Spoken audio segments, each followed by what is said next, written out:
Rock and roll. Weather-wise, guys, plus one, an even wiser guy, perhaps. Older Chief guy. Meteorologist David Paul. Hey, it comes with the territory. You've That's been right. around, you know more, so it works out, especially in the world of weather.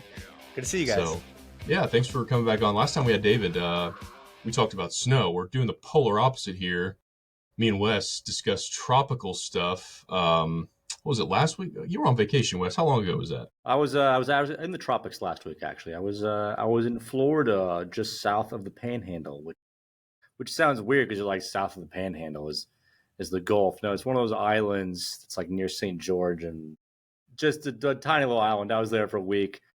Got sunburned. I did the good old Midwestern family vacation, and now I'm back looking oddly tan compared to the rest of my coworkers. Did the tropics speak to you? Do you have any newfound knowledge to bring us?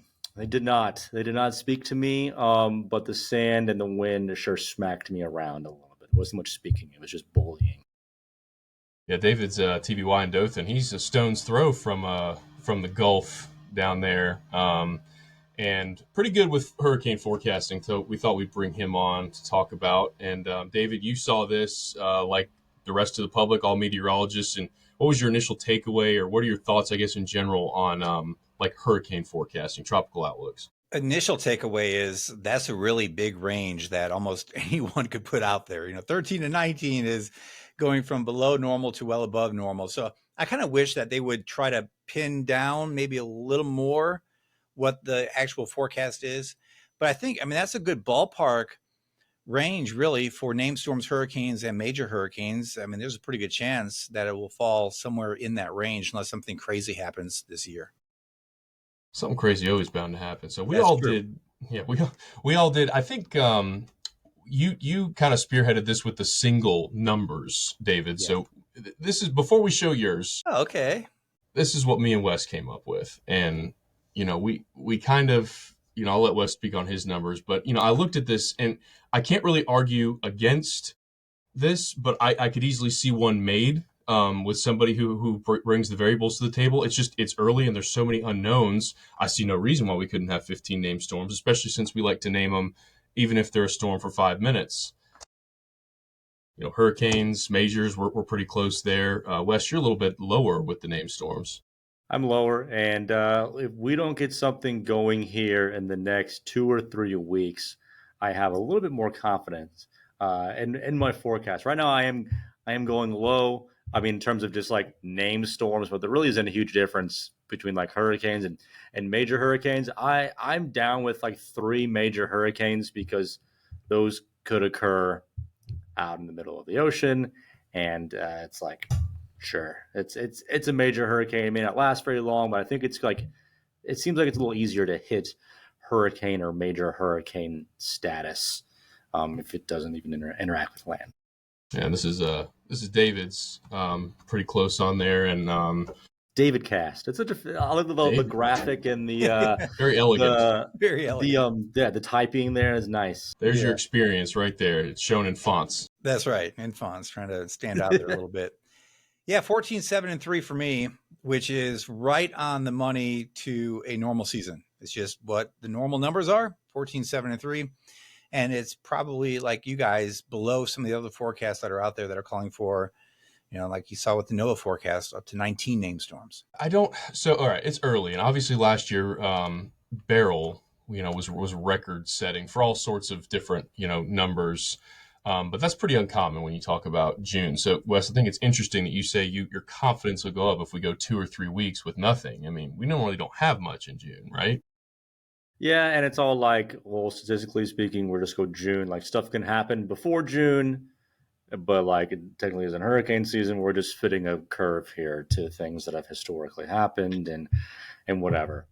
But let's just say if something doesn't happen, through July, or rather throughout the first week of July, that's just kind of quiet. And I know, like, hey, we can just make up the difference here in September and August and September when it really starts to get going. But based on like historical context here that I'm like using for my little hurricane forecasting technique this year, we need to start seeing some activity here soon, especially I think to get these these really high forecast numbers, which, by the way, I pulled up that Barcelona supercomputer situation if you want to look at everybody's forecasts and see what Okay, the deal is. we'll have to pull that up and see what David thinks. Okay. And David, you sent me a bunch of stuff. I don't know where you want to start with that. I've got this right here. Yeah, I think Wes made a good point, because you go back to the late 2010s and there was a tropical system named storm every single year. I think it was 7 years in a row, where there was an early season May or June storm, usually sloppy, but it's a name on the list. And this year, nothing. And looking ahead through the end of June, just not seeing any signs of anything. You get through June, you get into July, and the way the pattern is shaping up, maybe you don't get anything until sometime in August, September. So yeah, at that point, being close to what the Euro is showing here, it makes sense, 13 to 14 named storms. So this came out last week. This comes out once a month, the seasonal forecast. This is not great. The climate forecast system is really bad, performs poorly, kind of based on the GFS, which you all know performs really, really poorly. So the CFS isn't good to look at. The Euro is a little bit better than the CFS for long range forecasting, but it's not perfect. You look at 13, 14 named storms, it's not, set in stone. But what's interesting is you switch to either of the other graphics that I sent you, Evan. And so, okay, so this is a look at the pressure, the sea level pressure for the August, September, October period from that latest long range European model. And basically where you see the orange and the red and the yellow, that's where the model is saying the surface pressures will be higher than normal. So the entire Atlantic basin, higher than normal pressure. And that there's a signal in that in the CFS as well. And if that holds, then that's not very hospitable for a tropical storm formation. Higher pressure, it kind of prohibits storms from forming. Low pressure helps to initiate storms. So that's important, I think. I mean, there are going to be some breaks, of course. You go through, especially as the Madden-Julian oscillation gets involved and you get these waves come on through to enhance convection. But if the overall pressure is lower than normal, that should keep the numbers in check. And then the other graphic I sent you is look at the sea surface temperature. And, last year with Beryl, it was so warm out there, record warmth in the Atlantic, the main development region. And now you look towards August, September, October, and you see some white showing up there between the Caribbean and Africa in the main development region. So temperatures there, not gangbusters like they were a year ago. But I will point out the far western part of the Atlantic, off the coast of the Carolinas to Florida, the northern part of the Caribbean, and then the Gulf, very, very warm. I was looking, and you love buoy data, I know, so I'm sure you're looking, Evan. But the coast today at Panama City Beach was 86 degrees, that water. And the coast well enough, you get to 88, 89 maybe for the peak in this part of the Panhandle. So the Gulf water temperature is very warm. That's kind of the wild card. How many form in the Gulf that end up being named storms or hurricanes or major hurricanes? And maybe not so many out there in the main development region. But it's, it's early in the season. And I think there's still just a lot of time to wait and see how the pattern actually sets up and to see if this European model is doing a good job or not. Can confirm the Gulf of Mexico feels nice and warm right now. I'm sure. I was going in between the pool and the Gulf. It's like, I mean, this is a great little contrast here. This is a good time. Our family goes, I push for May, but they all have time to go in August. And I'm like, God, it's like a bath. It's just not, it's not fun. And David, I actually meant to send you a picture. I was going through the buoy data. And for backstory on this, I used to pull up, I think, the buoy data, and it would populate onto the screen. And you got to toggle it off or it stays there and it's annoying. And that's what I did as the morning guy. Was annoying. And I would leave it there. But I always found what was happening with the buoy data very, informative, whether it was with the sea breeze front, what was going to generate that convection, winds moving onshore, water temperatures, or just, the temperature for the beach. And I did the beach forecast just a couple hours ago. And, I was looking at some of those and, I saw like 86.7 degrees. There was another one over by Pensacola that was right up there too. And, that to me, it looked warm, but it's been a while since I've looked at it regularly when I was in Dothan. So that kind of verifies that it is warm. And, there's been nothing out in the Gulf to kind of stir up the waters. It's been very sunny all across the Gulf for the most part, all the way through the springtime. So until we get some action out there, more of a, say, southwesterly flow in the atmosphere to stir up thunderstorm clusters and mix out that water a little bit, I don't see it changing. I mean, we had those cold fronts come on through in May, and even that one in late May brought the temperature down a little bit, but now it is like a bath. I mean, yeah, 86, 87 in the middle of June. That's really, really warm when the peak of the water temperature is still 2 months away, like you mentioned, August.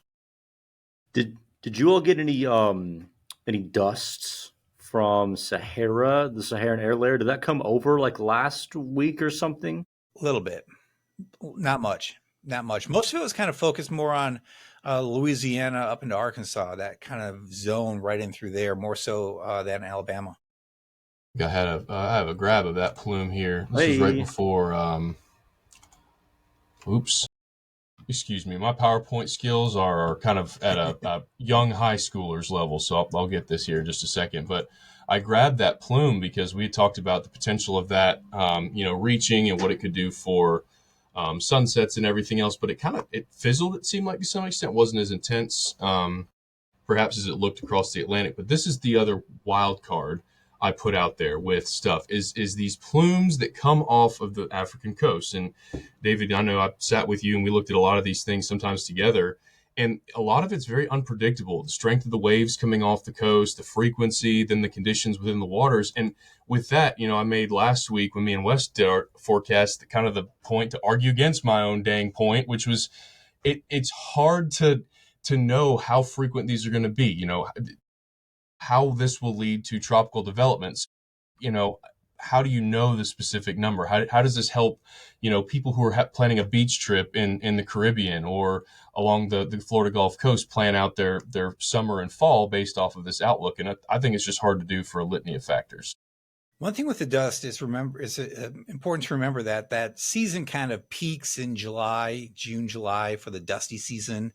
And then once that convection starts rolling in Africa, you tend to see less dust coming off the coast because there's more rain occurring there. So, the dust is important this time of year because it's limiting or helping to limit the early season formation. But I think just, experience watching as you get into late July, August, September, the dust issue usually isn't an issue anymore at all because you get a lot more convection over Africa and it kind of tamps down that dust. Okay.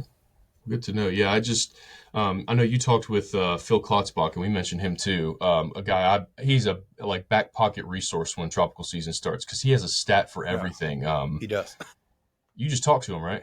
Yeah, talked to him today. Yeah, about the long range forecast and what he's looking at. And I mentioned the fact that the European is cranking out the above normal sea level pressure, and we talked a little bit about the sea surface temperature, and he's kind of in a wait and hold pattern. His numbers that came out last week are the same as the numbers he put out in April, and it's just kind of wait and see how the atmosphere continues to evolve, and then they'll have the update in August. But he was talking some about the Pacific and the chance of an El Nino forming really, really low. It looks like impacts from La Nina, El Nino will be minimal, and it's just a matter of how do the pressures evolve across the main development region and what kind of action develops there in time. Whenever you pulled up that sea surface temperature map and the pressure map, I mean, the Pacific was looking very favorable for development over there near India. Pull that back up here. That was actually, before we get to that, David, something I was going to ask you is I was looking back, and I love some good research, and I'm looking back at the notable neutral years since we just swung into a neutral. And 2005 jumped out, and obviously that's an anomaly in and of itself. But the fact that occurred in a neutral year, 28 named storms, we all know the damage it did. But I just thought that was an interesting stat. I didn't know how that fed into your thinking when it comes to those oscillations. I think the Gulf really is independent of La Nina, El Nino, more so than the Caribbean or the Atlantic. The Atlantic, for example, very dependent. You'll see a very strong correlation between La Nina and El Nino years. But in the Gulf is kind of the wild card because the Gulf water temperatures, even if the water temperatures were normal, they're always going to hit the middle to upper 80s. So the water is always warm in the Gulf. And the wind shear component isn't as pronounced as it is, say, in the Caribbean if you have a La Nina or an El Nino. And you get those boundaries that come on through the central U.S. that work their way into the Gulf, and then the boundary stalls and it becomes just a weak area of low pressure that can rev up over those really warm Gulf waters. So I think that will be the big wild card. I think if we go above normal, it'll be because the water temps in the Atlantic near the U.S. and then especially in the Gulf are well above normal, and that helps to produce more storms. If we end up below normal, I think it'll be the pressure will be a component in keeping the activity down. And then the other wild card is how late does it go into the season? Because if you don't get one of those early season cold fronts like we saw in 2018, we had Cat 5 Michael the second week of October. And that year was just warm or hot, hot, hot through September into October. Nothing penetrated into the Gulf to cool that water at all. So do we get a pattern to set up in September that will allow some fronts to come down into the Gulf and begin that cooling process? Or does a ridge set up across the southeast and just kind of keep that heat in place? And it's a little worrisome. You look at the long range pattern for next week, and you see this monster high setting up across the eastern and southeastern part of the country. Is that going to be something we see more and more of as we go through time, where you get more troughiness over the midsection of the country and more ridging across the east and southeast that kind of locks in that heat? We'll see. I mean, that would definitely impact the length of the season. And, if you're active into October, then you can get to 17, 18, 19 storms pretty easily. That's what I was just trying to figure out here in one of the long range forecasts that I'm working on for a soccer team in town. Is that the end of June? I was looking at kind of the June 20th through 30th. It's like the ridge is trying to reestablish itself toward the end there, and so that means the southeast is in the heat as well. We're back into the heat, but that's only started to show up in the last like 2 or 3 runs, and so it's really tough for me to take that seriously right now. But it's really, really warm, and that's something, the water temperature, I didn't think of that whenever I was in the water. I was like, yeah, it's the Gulf, like it's warm, like, yes, but I'm not like in it so often or paying so much attention to it that I was like, oh yeah, this is actually pretty warm for June standards. Yeah. Normally this time of year, the water would be somewhere 81 to 83. I know it doesn't sound like, okay, 81, 83, it's 86. It doesn't sound like much, but in the big scheme of things, that's a lot of water and a lot of degrees, and it is significant. And it really does go back to the fact that we haven't seen any good storm systems really, move on through the Gulf. Even a weak area of low pressure or just a period of just unsettled weather and storminess, we just haven't seen it down there at all. I saw a couple of weeks ago, I always wonder this too, David, maybe you can shine some light on this. But when the NHC puts out that forecast, the 10% chance of development for a subtropical type system, and in their discussion, they say no chance of development, but they put a 10% there. That was one of those fronts that made it through to us, made it to you guys and into the Gulf late season. But they kept, the percentage or the probability on there. What would it take for them to see that and maybe upgrade that to potential tropical cyclone or something, because that could also play a role in the numbers? Yeah, that's always, you just don't know how those go, and do they pull the trigger on a certain cluster? Do they not? And it's weird and kind of frustrating, because if you were to blindly take, I don't have the examples handy, but 5 different examples, and you would say, is this a depression? Is this a depression? Is this a name storm? Is this a name storm? And you'd be surprised, I think, to find out that this one was, this one wasn't, when they almost look the same. So I don't know if there are some politics at play when it comes to the announcing of a depression or a storm, but it seems like, just from a meteorological perspective, sometimes some storms should be named and sometimes they should not. And they are and they're not, when they, I don't know, they should be or shouldn't be. Well, me and you talked about this over texting, and I know Wes, being in Kansas City, probably doesn't watch it as closely, but there's some that just frustrate me, and that's why I went higher with the named storms, because they just seem to be doing it more so, and they can kind of, I won't say control the narrative, because that's not what they do. The hurricanes, they're very good, but you're on the right track though. And I just think that they, last year I sent David a couple examples. What were the 2 that was? It was Chris was one of them. It was Chris just a was pathetic. that was so funny. It was just Oh so my dumb. gosh, irritated me. And there was another one that was down here, near Honduras area that again was probably impactful there. There was a lot of rain in that mountainous region, but it just wasn't worth the name in my opinion. There was one that hit Louisiana that was a few years ago that I checked all the boxes and yet it wasn't named, but then it was named when it moved inland. I think that was a storm after the fact. Like I don't know. That sounds familiar. They've done that stuff, and I don't understand it. But that's one of those things. But I'm looking at this is just data coming off Barron. I'm Yeah. sure you guys have this stuff too, but just like estimates out in the Gulf. I mean, how does this compare, David? If you're just looking at this at a glimpse in the Gulf specifically to what's normal for this time of year, is this right about where it should be? Yeah, that's pretty close. Some of the areas are the loop current that you have highlighted there at 85. That loop current's really warm. So that's a current that comes in between the Yucatan and Cuba and then moves up into the Gulf. And then it kind of does a split. And part of it goes west towards Louisiana. Then part of it goes east towards the Big Bend of Florida. That's the warm, basically. It's not like I think of a jet stream with winds, but it's like the warm corridor of water from the Caribbean that just flows northward. And if that does not get disrupted, then you end up with these really warm water temperatures up along the northern Gulf Coast, that and the lack of any deep convection. So yeah, you can kind of see that area where that loop current comes up and it's basically pretty close to Mobile is where it kind of does a bit of a split.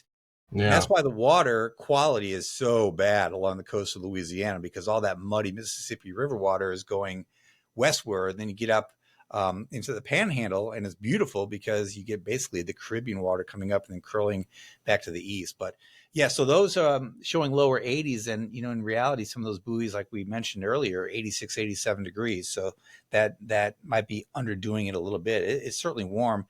It makes you wonder, without checking the buoys, if there are some maybe 87s, 88s out there in the Gulf somewhere. Yeah, for sure. Wes, do you have that list Yes. that we talked about last week? I just want to get David's opinion on this because I was shocked at how many entities do a forecast, and then even more shocked at the huge range. So for some explanation, I proposed this idea to Evan. I was like, hey, why don't we just do our own forecasts?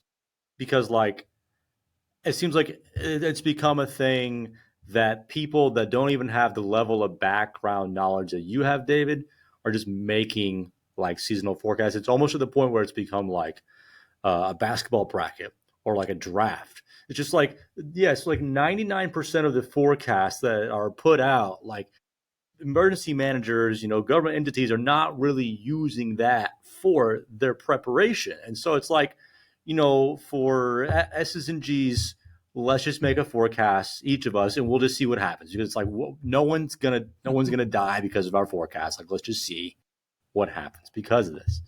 And so here's what we got here with the forecast. We have the CSU, the Colorado State. It's Phil Klotzbach, 7 to 11. I think these are named storms. Those might be hurricanes. No, these are hurricanes. Yeah. Hurricanes? Yeah. Okay. 7-11. And then a TSR, don't know.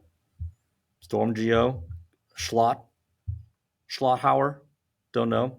AccuWeather, no. Maxar, okay, these are makes it Weather Tiger, nope. NOAA, there you go, 6 to 10 for NOAA, North Carolina State, UKMO. 5 to 13. That's the one that got me. And there's another one, the 268 weather is the other one that's just like, are you serious? You could throw it. I mean, you could throw a horrible dart and still hit that board. I would like to look up and see what 268 weather is. I don't understand how that happened. And it's just kind of incredible. Some people are giving you giant ranges and some people are just 9. See, Missouri, what are we doing? Why are we the ones on this list? I support any entity making their own hurricane forecast, but it's just kind of funny. The University of Missouri, we're more of I didn't go to University of Missouri. I'm from Columbia, Missouri. We're more of an ag, severe weather type of situation. Makes sense. Arizona, Weather Bell, Weather 2020, GWO. Don't know what that is. And so, yeah, it's just kind of, it's like fun. Evan has more experience dealing with tropical weather than I do, and so Evan should probably beat me in this forecast quite handily. And then Numbers in aren't that turn, different. Yeah, I Scary. did see a platform last week where you can bet on the NOAA numbers and go No. above or below what their prediction is, and it doesn't. It takes the NOAA middle number. So if it's 13 to 19 name storms, it's 16. So are you going to go take the above or the over or the under on 16 name storms? Wow. And then you can put some money on it. We have a money line for hurricane forecasting, just like the Pope. How nuts was that? Yeah. People will bet I'll take on the anything. under. I need to go find that and take the under on that forecast. Speaking of $10, you bet 10 on the under, you would win 1830, get 1833 back. You'd win 833 for a $10 bet. That's nuts. All right, that's fun. I didn't bet. I just looked at the odds and did some hypotheticals. Something up. Oh, go ahead. We were talking about so hey, if nothing starts to happen, and by the end of June, early July, it may end up being a low active season. And I'm looking at the hazards map here, the global tropical outlook, and they're not forecasting anything to happen through early June here. I mean, maybe something tropical there on the Pacific side, but as far as the Gulf and the Atlantic, it's staying pretty quiet. Let me ask you guys a question. All the people sharing the GFS at the end of May, early June. Gosh, I'm glad you brought that. Was going to be the next thing I brought up. A Cat 3, Cat 4, and some of the weather enthusiast pages. I'm really on board with this. I'm not sure if it's going to be a Cat 1 or Cat 3, but there's going to be something in the Gulf, middle of June. It is a thorn in my side, David, and it is a quick way to get even my young self in a dangerous blood pressure range, because that's my concern with this is I look at these pages, and I won't say any like on here, but we know what they are. And when people who have a bigger reach than I do, somebody who's professionally learned, and I'm not the expert, but has gone through and learned how to forecast this stuff, I don't have the reach that they do, but they're getting the shares, the engagement, and it's everywhere. And then I have to field these inboxes on Facebook or other social platforms, emails even, of people saying, why aren't y'all talking about this? And I said, that's because the GFS forecasts something apocalyptic all the time. And you've got to be able to see that, go through the weeds, and then use your own expertise and knowledge with forecasting to know what's true and what's not. Yep. Kills me. Drives me nuts too. And it's everywhere. The reach they get, the shares, the comments. So what about you, Wes? You getting people mad about that? Always. I'm always mad. They're always mad. The two things that I say about that is, one, they're posting this stuff because they're getting paid for it. Like, Facebook is purely paying them and so the more ridiculous it is, the more engagement they get. Like, they're just posting it. I think a good portion of the time, the pages that are posting this know full well this is probably not going to happen. And then half the time they do get really excited. And they're like, oh, look at me. I'm like discovering this system that like even meteorologists are not talking about. And like, yes, like 1 every 10 times that may hit. Like that may hit, and it reinforces their like, their craving to be right. Go ahead. Well, I was just while you brought that up, I'm glad you did. David, I could be off on this, but there was a storm last year that went in the Gulf. I don't know if it was Helene or if it was Milton. One of the two, I think, was actually picked up pretty far out on the GFS, and a lot of us kind of denounced it, or at least said wait. And then you had these people who were like, see, it works, but it was like 1 out of maybe 30. Do you remember which one that was? Both of those were in the ensembles pretty far out, Helene and Milton. Now, Milton, not to the extent that it'd be a monster Cat 5 in the Gulf, but both of those were showing up in the ensembles. I think Helene was 2 weeks before it formed, or before it made landfall. I had that in a presentation, so it was the 26th when it made landfall. I think the first ensemble hint of that was on September 11th to 12th. It was about 2 weeks in advance. And it was there. I mean, but it wasn't just the GFS ensembles. It was the European ensembles. It was like showing up everywhere. The Nothing Euro gets special about involved, I that. tend to believe it a little more. And on that note, you mentioned earlier the potential tropical cyclone advisories. I think they need to change that, because by the time it's potential, it's already developing. So why not call it a developing tropical cyclone instead of potential? Because when you've got every model that's, showing a hurricane in 3 days, even though it's just nothing right now, you should probably call it developing and not potential, because I think potential adds to the confusion. Like, people don't know what it means. Like, potential, what does that mean? That's good. It's a very ambiguous word. The sociology of it is interesting.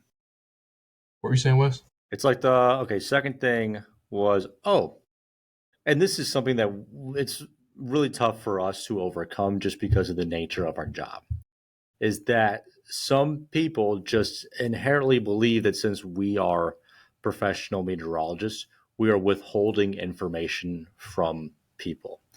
And like, yes, to some extent, we're withholding information that we are quite confident is not truthful or like worth getting people riled up about. And so they'll go to these, very novice weather sources, and maybe there is some level of understanding of like, okay, like this is a novice person, they don't really know what they're doing, but they feel as if they're getting like the raw weather truth from someone that is just doing it for fun. And there's nothing that really we can do to overcome that because we're the professionals. That's how it is.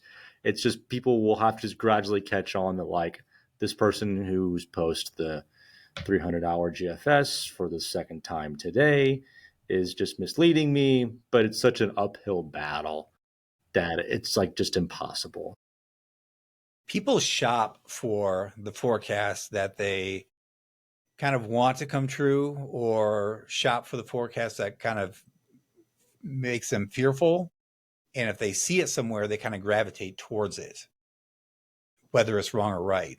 I think people do that with political issues and, issues of war, and who they listen to, what podcasts or what news they listen to. They kind of listen to voices that reinforce what they want to be true, even though it maybe isn't true. And I think people do that in the world of weather, whether, right or wrong. They just kind of gravitate towards certain sources. Yeah, I speak at a lot of schools, as I'm sure you guys do too. And one of the ones I spoke to last week, and I feel very passionate about this, even though that's not the model for getting, social and web clicks, is, the weather's scary enough. That's why I got into this business. I was terrified of weather, and I wanted the guy on the other side of the screen to be honest with me and tell me when it's going to be bad. I don't need extra hyperbole with it. I don't need to be put in fear. And there's a lot of people, viewers who I talk to almost daily that are in fear of afternoon thunderstorms. So why do we need to be putting out? I understand there's a safety element to letting people know, but why 14 days out when there's no knowledge of what's going to form, where the track's going to go? It's just, to me, that's irresponsible. Just like, some of these influencers on the web painting these, tornado outbreak days on a SPC slight risk that yields, 2 EF zeros over a massive region. It just, to me, it's just not something I believe in. And unfortunately, that hurts us, because if we don't have that clickbait, if we just post the honest, boring truth, people won't get into that. You gotta post pictures of your pets or something, Evan. That's how you get the clicks. Anything but weather, pets, children, food, lawn stuff. I'm going to show you the evolution of my grass. That'll have people, having their jaw drop and then like, oh my gosh. So what I started doing was taking this year at GFS, when everyone was talking about the GFS, I took the GFS model, put a big X over it, and then shared that and said, if you see this, don't believe it. To try to, we acknowledge that it's out there. We understand. We're seeing it too. We're meteorologists, but we're not talking about it because it's not going to happen. So if you are seeing it, disregard it, which is kind of a way just to, show people that, hey, yes, we know, we're not ignoring it. They don't have a secret that we don't have. Conspiracy. We're not talking about it. Maybe that's a good way to go about it. I've kind of stayed away from the fire that is. I just, if I'm posting about it, it's relevant. If people are like, why aren't you talking about this? If I'm not talking about it, it's not because I'm under a rock. It's because either I don't believe it'll come to fruition, or there's not enough information to make me believe it at all right now. It just gets harder and harder when you get more and more of these pages that are just talking about it, right or wrong. Some of the things, I obviously don't deal with hurricane stuff quite as much here in the Midwest. I'm in Kansas City, by the way, for those of you that don't know. I'm in Kansas City. Evan's in Birmingham. David's in Dothan. Nice to see you. 30 minutes uh, in. Here's where we're from, what we do. um, the two most common things I'm seeing now are updraft helicity maps, where like people literally just post updraft helicity, and it's like there it is. And the second one is, and people within our profession have been doing this, and it's because you're getting clicks. Like that is the sole reason. Is the CFS weekly supercell max? It was like max amount, and it'll just like cover the supercell parameter map. Yes, and it's run by Victor Gensini, NIU. Yes, alma mater. Totally available. Shout out. Say what? I went to NIU. Oh, I didn't have him as a professor. He came after me, but that's where he is. Yeah. So like the map in itself, like yes, can provide hints, but it gets to the point where we're going through March, April, May, June. It's like next week, severe weather is possible, and we're like, yes, like of course, the Midwest, there's severe weather possible somewhere next week, and that gets kind of turned into like one of the bigger clickbait thingies. Overall, it does provide some value for sure, but people aren't posting it for value. They're posting it to get money from Facebook. Drives me nuts. And people keep saying, are you making money on Facebook? No, I've been doing this for 11 years now, and half of my following came from a severe weather event that was just me wearing too tight of a shirt. Everything else, me doing honestly, is not getting anything. So that tells you what people are interested in. So dude, you need to start your own line of shirts. We need to get you some foreign made shirts and just put your logo on it and just start making some money. You can't design a shirt, but I guess when it lines up right. But it's okay. You just need your name. That's it. Hey, did you guys see the Google DeepMind information that came out last week on the tropics?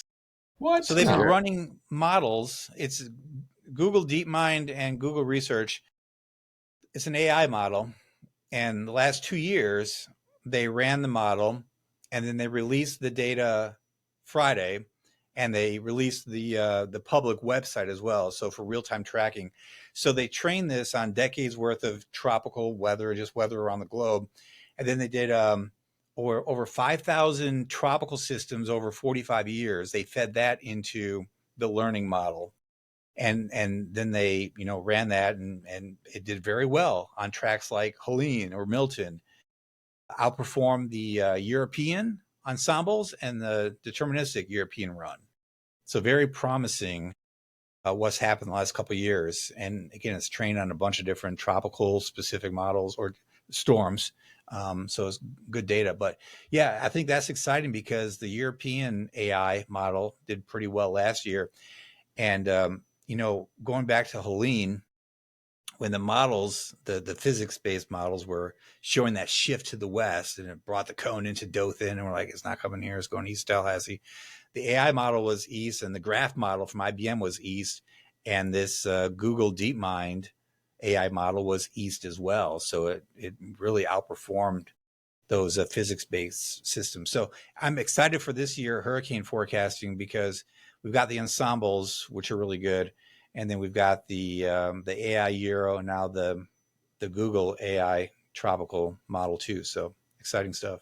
I was going to ask you about that. Wes had started using a lot more of the AI blend of models in Kansas City this past spring and winter, and I hadn't really tested the waters. I've been following it like to show like with any model you have to know like what its biases are, its trends, what it's nailing versus not.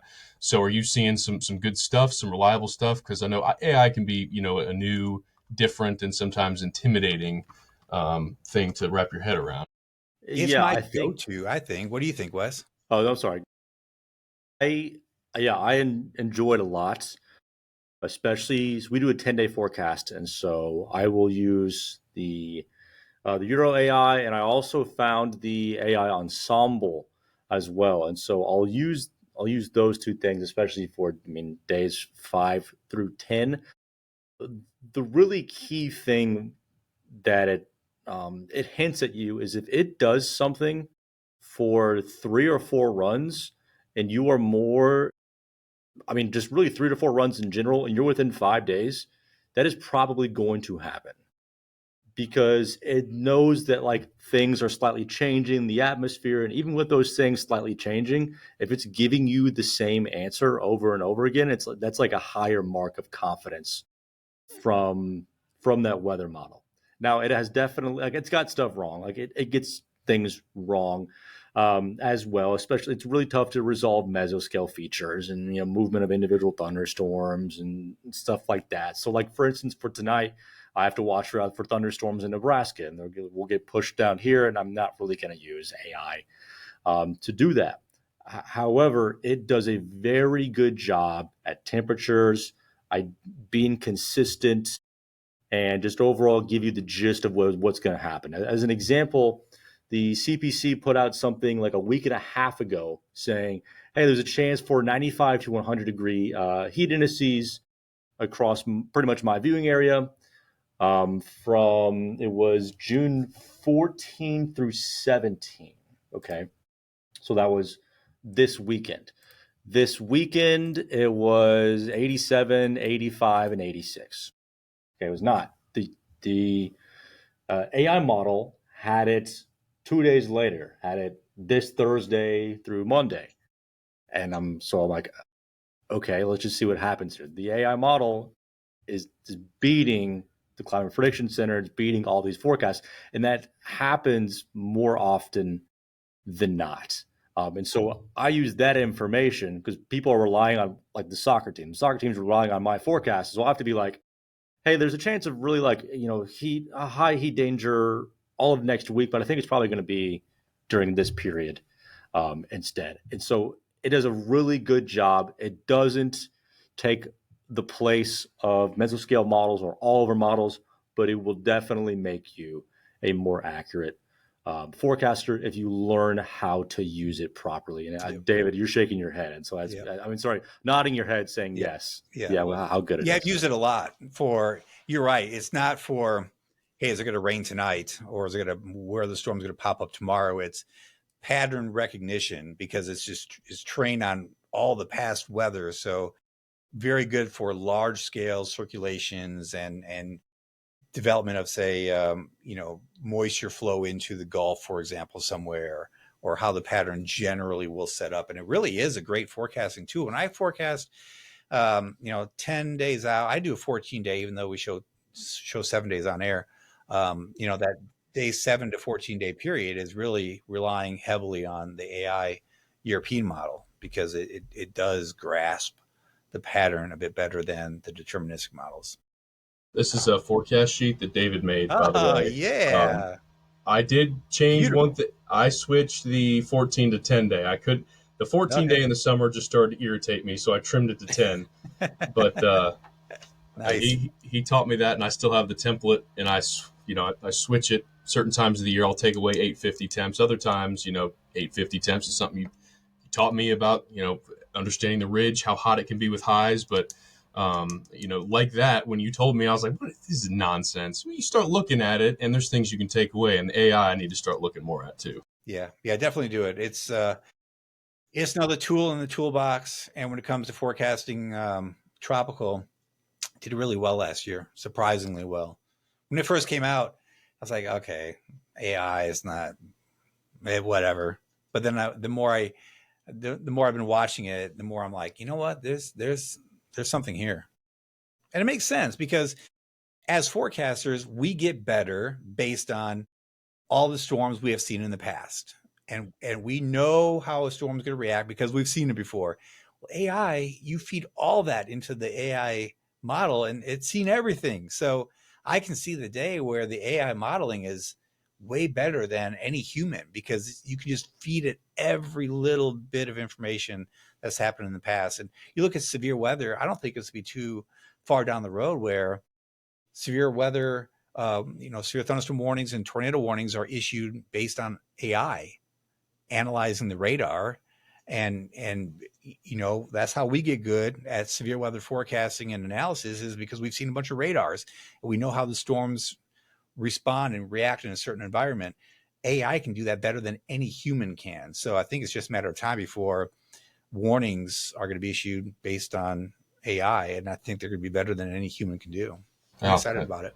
that's an interesting. We could totally talk on that a whole other Yeah, it's a whole episode. topic for sure. Holy cow, we might have to revisit that. But one other thing I was going to say about that, and then I know I got a 10 o'clock newscast, so the NBA's on, so that might kill us. But with the AI and the tracks, and maybe this is a redundant. I'm not sure, but you talked about it taking everything historically into consideration. One of the things that we still get a lot of grief on as forecasters, and the NHC does, is the cone of uncertainty. Could you see with a storm that's already formed, the AI pumped into it and the current conditions, that narrowing the cone or making it a little bit more precise? Or is there still, when it comes to a landfalling system, that that oscillation, that little shimmy or movement that we see with the eye and whatnot, is that still something that's going to be very tough to pinpoint up until landfall? On the Google DeepMind model, you can go back to the storms and you can see how the track reacted to, reality. And it was very, very good. The track was very good to what ended up being reality. And it runs like an ensemble as well. So you get, a bunch of different dots. So you have like an ensemble cone basically from the Google DeepMind model. And it did very well on the track. But now the track forecast error has been coming down consistently year by year by year. It's the intensity forecasts that the models have really struggled with. And what was interesting to me, looking at the Google model from the last couple of years, it nailed the intensity better, by far better than the European ensembles or the deterministic European run. So I think that's where the best promise is going forward here. I think we're going to see better intensity forecasts this year. The track forecasts have been getting good, but the intensity forecasts have been a struggle. So yeah, there's a look, and you can go back. So go to Jump to Historical Storm, top center, that drop down menu. Yeah, and then just type in Helene, because there's a bunch of storms in there, different basins. And then at the bottom there, go to your initialization time, and you can change the date, and you can pause the lead time there. And then on the left, you can compare the European ensembles and the European deterministic run there. Yep, turn those on. So now, check out. So now look at the intensity, how much better the blue line is, and the black line is reality. So the blue line is the Google DeepMind. Whoa. Compared to isn't that crazy? That's a significant difference. Significant. The track forecast better, yes, but the track forecasts are pretty good to begin with. The intensity forecasts have been really, really, a struggle. But yeah, that's promising. Wow. Yeah, I'll be spending some time on this. I love the historical stuff and looking at numbers. And this one I remember in particular was a very, very difficult one to prog, because I think a lot of the models had it as a 2, like a solid 2. And then, it ramps up. And, we're sitting here, I like afterwards, like many people, I'm trying to think, okay, what changed? Was it the winds? Was it sea surface temperatures? Did it, what caused this to alter? And boy, that's a big difference. Yep. That's fascinating to go through that. And then you go forward there, bottom left there, initialization time. Yeah, click that forward and go to the 20, I think it's the 26. Keep going. And watch how the European, see those runs right there? So go back one frame. So that was the run. You see the orange line and the yellow line where they shifted to the west in a big way. And the Hurricane Center responded by shifting the cone to the west. And that put my DMA, well into the cone. I remember that. People were freaking out. Panama City. Exactly. So I had conversations with people at the station, with people outside of the station, saying, listen, I'm pretty confident this goes east of Tallahassee, even though everything was kind of pointing more towards the west, just based on the steering currents. And there was a piece of energy in the atmosphere that would kind of pinwheel it around. But I was interested to see this because the Google model did good. It didn't shift west like the other ones did. So, and then again, look at the intensity, the max wind speed forecast and how it verified. I mean, it captured that Cat 4 intensity. Wow. This is a That's great cool. tool. It really is. This is awesome stuff. So this is just deepmind.google.com science/weather lab. Yep. And this just came out Friday, so it's fresh. Yeah, you're bringing back a lot of memories because I had the same conversations. It didn't have as much of an impact on us, but if it went up the state line versus central Georgia by 75, huge difference for us. And we ended up not seeing hardly any rain in our easternmost counties. They were forecasting 7 inches at one point, and then it went down to, I think some only got an inch plus. It was just windy and cool at my house. So when there was decoupling of that circulation, so it was a vertically stacked system when it came in, and then you had the mid-level circulation over here, the surface circulation was over here.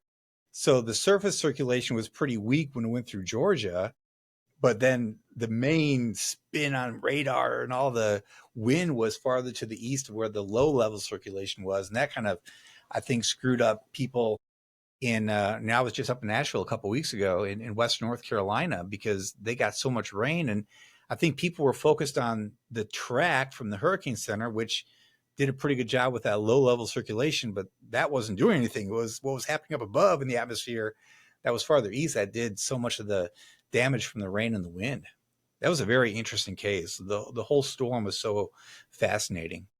Yeah, the Helene one, I did a whole explainer and setup after the fact, looking at everything that collectively was involved with why it got so bad up in Asheville and for parts of the Appalachians. And I actually have it here. I'll share it because I love building graphics and I had fun doing this.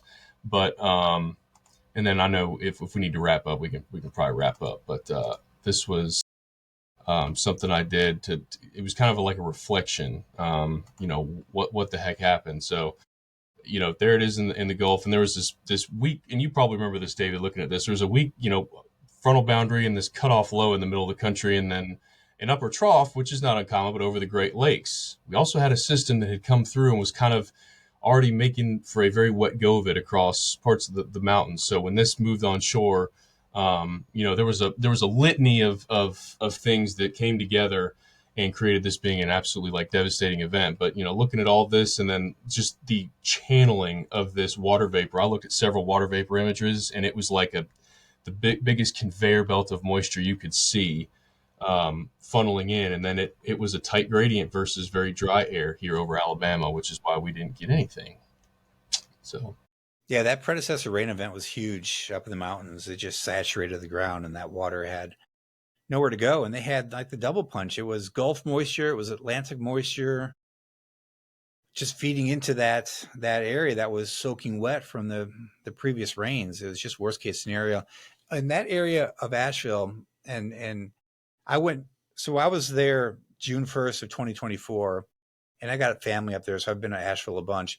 But we ate at a couple restaurants down there along the Swananoa River, and great. I mean, there was just so much happening in that area. And then being back there basically exactly 1 year later, it's like, wow, that restaurant we ate at is just gutted from the water, and the other restaurants still closed down. Yeah. It was just too much water. And there's a sign from 1916 when the floods came through that same area and the water was really, really high. So it had been over 100 years since that kind of flood water came on through that city. But this happened before. I'm sure it'll happen again at some point. Could be 10 years, could be 100 years. Yeah. At the end of the day, our job, being on the broadcast communication side, we're supposed to explain this to people. And that's why I think this whole episode kind of came into being, is because we were talking about, well, how do we communicate this? What does an outlook say? How do we explain it to people? What does it mean? And then what factors are we looking at? So it's early in the season. We kind of laid it out there, and we'll see how things unfold over the next several months. We'll have to get a trophy for whoever has the correct forecast. Someone will get a trophy they can put on their desk. We should make it like a funny, big, ugly trophy, too. That's what we do for fantasy football, like the smug winner.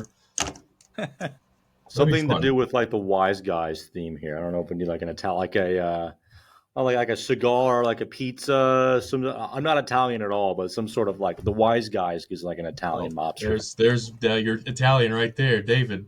He'll tell you. Anything with pizza sounds good. Let's do that. I'm down for it. Well, hey, David, I appreciate you joining us. I love Yeah, thanks, collaboration. I guys. love that we all Thank can you. like talk about this stuff. It's so much fun. Me and David were texting about this. Just talking about weather is a blast for people who Yeah. will actually listen. That's right. Thanks for being on. I appreciate it. Yeah, thanks for spending your time. For the wise guys, Wes Peary, David Paul, Evan Chigbera, hopefully you're a little smarter, a little wiser after that.